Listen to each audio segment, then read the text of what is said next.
오늘의 본문은 바울의 긴 이야기, 설교가 길어서 듣고 있었던 천명이 잠이 들어 산중에서 떨어져서 죽었다라는 아주 충격적인 내용입니다.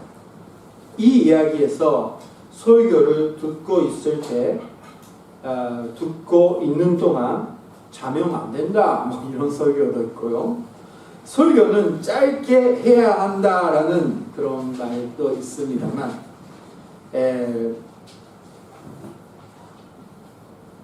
그러한 교훈이 있는 구절이 아닙니다. 열심히 예배를 드렸는데 사고가 일어났다라는 것입니다. 여기서 우리들이 알 수 있는 것은 하나님을 예배하는 예배자는 그리고 말씀을 듣는 자는 하나님을 구원해 주신다라는 것. 예배자는 구원을 받았다라는 증거다라는 겁니다. 오늘 사랑하는 형제자매는 갑자기 추워진 또 비가 오는데 이렇게 예배단에 왔습니다. 왜 그러면 새로운 생명을 받고 있기 때문입니다. 제가 토요일날에 전화를 했습니까? 지사님 내일 와요. 교회 와야 돼요. 뭐 이렇게 했습니까? 협박을 했습니까? 안 해도 이렇게 오셨잖아요. 왜요? 새로운 생명이 있기 때문에 구원을 받고 있기 때문에 예배를 지키는 것입니다. 물론 우리는 예배를 지켜야 된다라는 마음도 있고 예배를 지켜야 된다라는 그런 법, 하나님의 법을 말씀을 지켜야 된다 뭐 그런 마음도 있지만 우리는 다 하나님의 주시는 구원을 받고 있는 증거입니다. 자, 바울은 예루살렘에 가는 도중 두로아라는 곳에 있는 교회에 들렀습니다. 7절 말씀 보니까 그 주간의 첫날 우리가 떡을 떼려 하여 모였더니 바울이 이튿날 떠나고자 하여 그들에게 강론할세 말을 한층까지 계속하며 무슨 말이냐면 이제 바울은 예루살렘에 가고 있었습니다. 하나님의 뜻으로 예루살렘에 가서 다음에는 로마로 가게 된다. 그걸 알고 있었어요. 그러니까 가는데 예루살렘은 바울을 죽이고자 하는 사람이 기다리고 있었습니다. 그래서 교회에 들리면서 나는 예루살렘을 간다 그러면 제발 가지 마세요. 바울 목사님요. 그렇게 막으려고 하는 성도들의 모습을 볼 수가 있습니다. 그러나 바울은 이것이 하나님의 뜻이라고 알고 있기 때문에 진짜 열심히 예루살렘을 가고자 하고 있는 중간이었습니다. 근데 가면서 이제 생겼던 교회를 방문하면서 이제 작별을 인사를 하는데 인사만 하는 거 아니라 바울은 시간이 있으면 계속 말씀만 전파를 했습니다. 교회에 필요한 것은 말씀이라고 알고 있었기 때문입니다. 교회의 생명은 말씀입니다.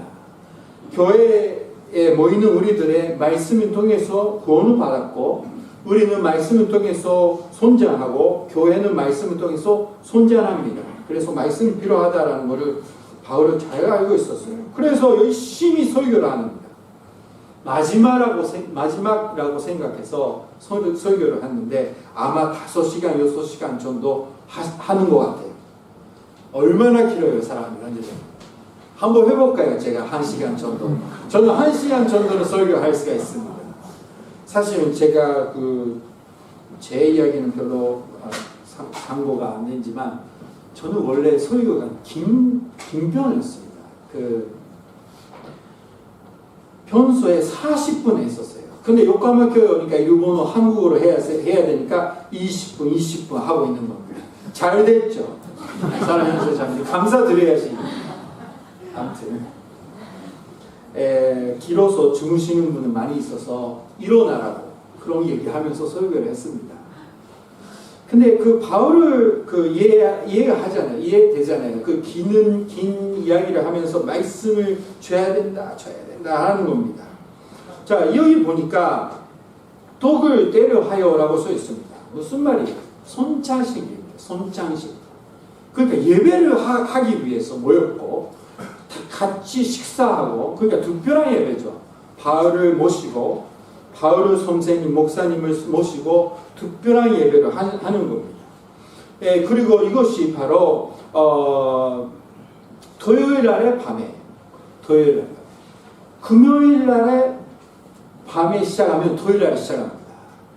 그러니까 아까는 일본말로 조금 헷갈리게 얘기해버렸는데 그 무슨 말이냐면 이제 토요일 날의 밤입니다. 토요일 날 밤에. 이거 다 잊어버리셔도 됩니다. 아무튼 옛날에 그 기독교인들은 뭐냐면 안식일 금요일 날에 지나면 바로 모여서 예배를 드렸어요. 밤에.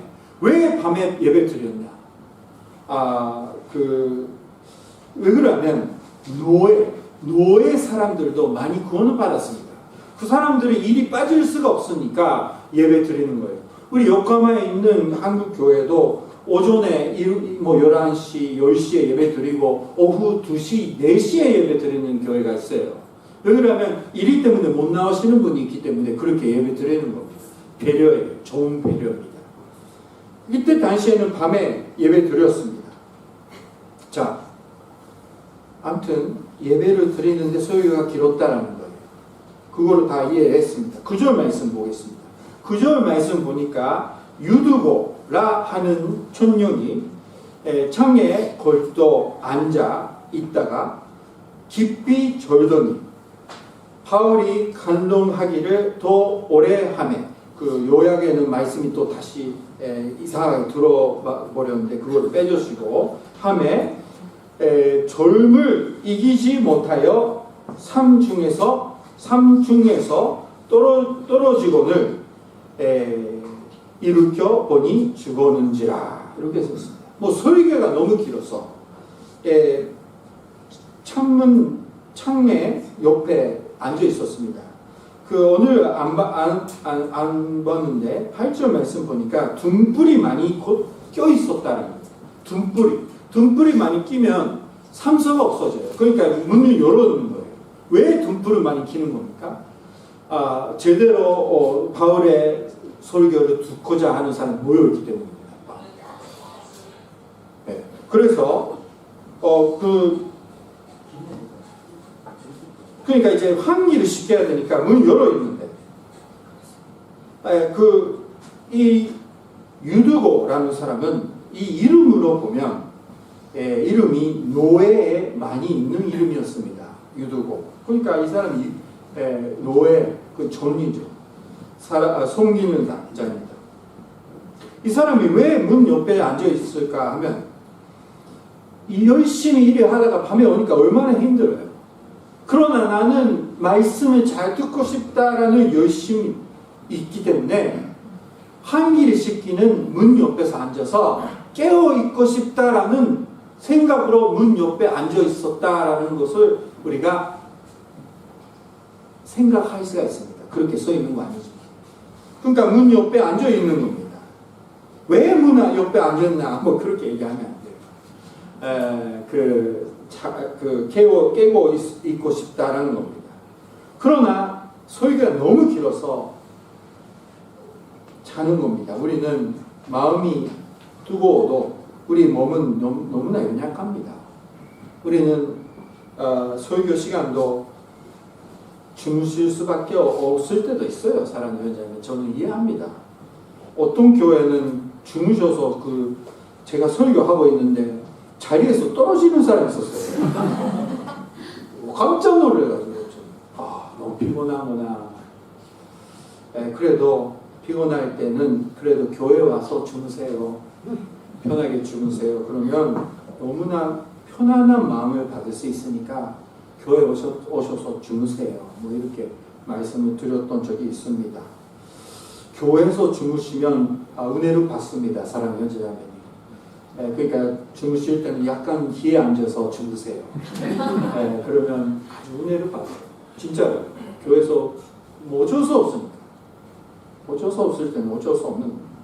근데 이 사람이 주무셨더니 떨어지는 거예요. 미사였던 누가가 같이 바울이랑 같이 다니면서 기록하고 있습니다. 유명한 위사 누가입니다. 그 누가가 보고 얘기했어요. 일으켜 보니 죽었는지라, 죽었다라는 거예요. 의사가 보는 겁니다. 이 사람이 죽는 겁니다. 얼마나 충격적인 내용입니까? 은혜스러운 예배하고 있는데 사람이 갑자기 떨어져서 죽었으니까 얼마나 무서운 이야기입니까? 10절 말씀 보니까 바울이 내려가서 그 위에 엎드려 그 몸을 안고 말하되 떠들지 말라, 생명이 그에게 있다, 이렇게 얘기했습니다. 이 행동 다 신기한 행동입니다. 바울은 그 위에 엎드려라고 써 있습니다. 엎드려서 뭐 하는 겁니까? 그 위에 엎드려, 한국말은 그대로 써 있습니다. 기도하는 거예요. 바울의 마음은 좀 이해가 돼요. 예배 중에 사람이 죽으시면 얼마나 충격적인 이야기고, 사건이고,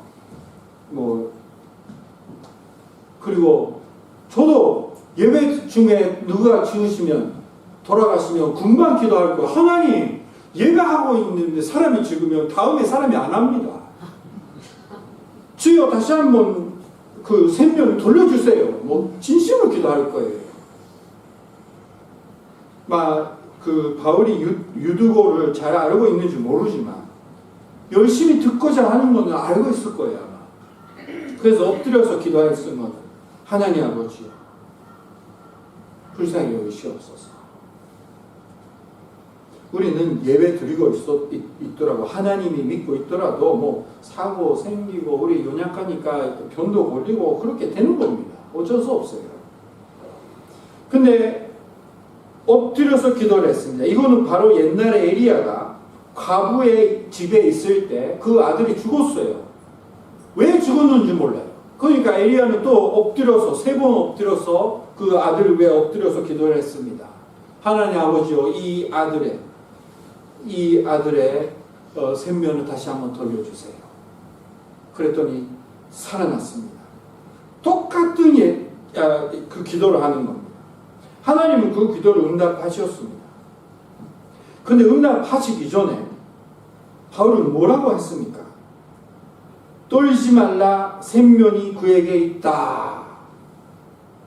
이상한 말이 아닙니까?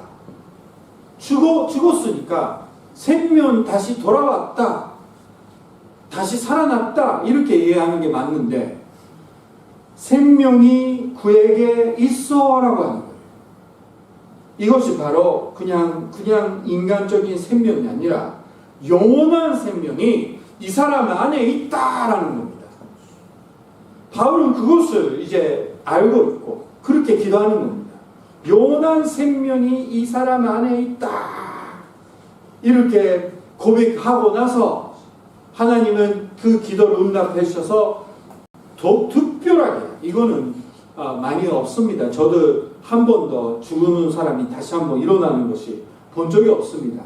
그러나 그렇게 할 수 있다고 충분히 믿고 있습니다. 하나님. 근데 특별하게 그 기도를 응답해 주셔서 다시 살아나는 겁니다. 세계에서는 죽어서 기도했더니 다시 살아났다는 사람이 엄청나게 많이 있어요, 사실.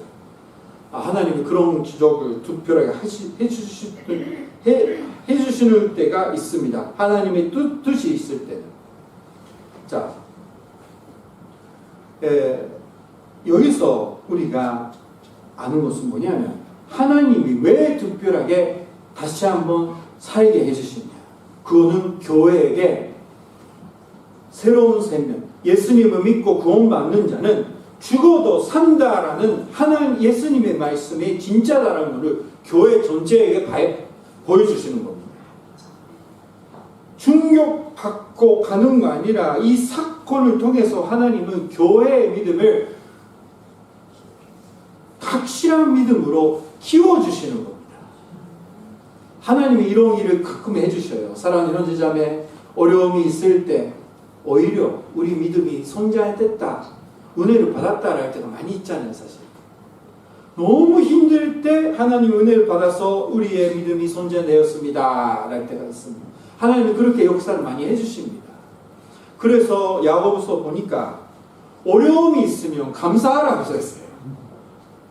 왜 그러냐면 그게 어려움이 있으면 하나님이 어려운 문제가 있으면 하나님 은혜를 더 받고 믿음이 손자되니까 감사하라.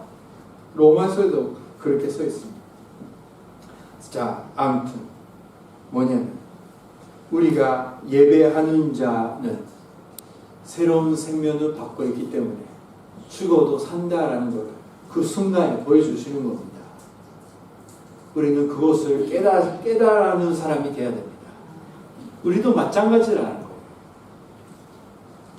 우리 몸은 죽습니다. 그러나 우리 영혼은 그대로 있어요. 죽었다, 살았다, 이 순간이 없어요. 그거를 이 말씀, 이 사건을 통해서 하나님 보여주시는 겁니다. 12절 말씀 보니까 사람들이 살아난 존령을 데리고 가서 좁지 않게 위로를 받았더라. 무슨 말이에요? 많은 은혜를 받았다. 많은 위로를 받았다라는 겁니다. 물론 죽었으면 슬퍼하죠. 하나님 나라에 갔지만. 그러나 살아났으니까 위로를 받았습니다. 그것만 아니라 맞아. 우리는 새로운 생명 받았다. 이 천년처럼 죽어도 다시 영원토록 사는 거다라는 확신을 가지게 되는 겁니다. 이거 위로입니다. 사랑하는 지자매님, 이 확신 가지고 계십니까? 이 확신. 우리는 이것을 잘 알고 있어야 됩니다. 예배하는 자는 이것을 알고 있기 때문에 일이 너무 힘들고 몸도 힘든데 예배 드리는 거예요. 나는 영생을 받는 사람이다. 하나님의 나라 속한 사람이다 라고 예배를 드리는 겁니다. 사람들이 믿음으로 받는 생명의 능력을 알게 되었습니다. 이 사람. 오늘 이 말씀을 통해서 우리도 알게 되었어요. 우리가 받았던 생명은, 영생은 그냥 이 세상 끝나면 영원토록 산다. 이걸로 끝나는 게 아니라 지금부터 힘이 있게 확실하게 그리고 힘 안에 넘치는 삶을 오늘부터 할 수 있다라는 말입니다. 그럴 때 우리는 빛이 나는 사람으로 살아야 되는 거예요. 그러나 희망이 있다라는 거. 우리가 생명을 받았다. 지금도 우리는 하나님이 주시는 생명 가운데 살고 있다. 희망이 있다. 나는 죽지 않아. 이것이 얼마나 기쁨이 넘칩니까? 빛이 납니까? 이것이 세상 사람들에게는 희망이 되는 겁니다. 자, 오늘 우리가 예배 드리는 사람이 되는 것은 새로운 생명을 받고 있기 때문입니다. 그래서 그거를 이제 잊어버리지 않고 이 세상만 보고 낙심하면서 사는 거 아니라 하늘의 영광 보면서 살 수 있는 사람이 되기 위해서 열심히 예배 드리는 우리가 되시길 주님의 이름으로 축원합니다. 기도하시겠습니다.